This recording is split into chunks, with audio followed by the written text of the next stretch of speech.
তুই কাজের কথা বল, কি হয়েছে সেটা বলবি তো। তবে শোনো কি হয়েছে। তোমার বউ আজকালই পূজা করবে বলিয়া, আজকালই পূজা করবে বলিয়া, আজকালই পূজা করবে বলিয়া, আজকালই পূজা করবে বলিয়া,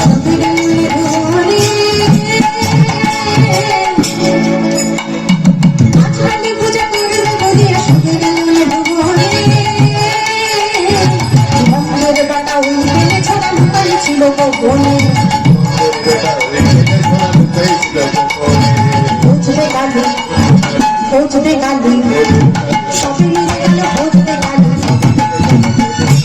সবে মিলে গেল বুঝবে কালি, এই না বলে দেখে এলাম বলো সবে মিলে গেল বুঝবে কালি, বলে দেখে এলাম বলো সবে মিলে গেল বুঝবে কালি।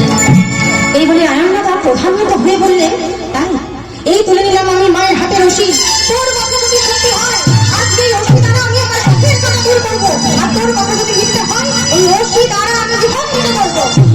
চলো না চলো, আমি কি মিথ্যে কথা বলছি? চলো নিজের চোখে আঙুল দিয়ে দেখিয়ে দেবো।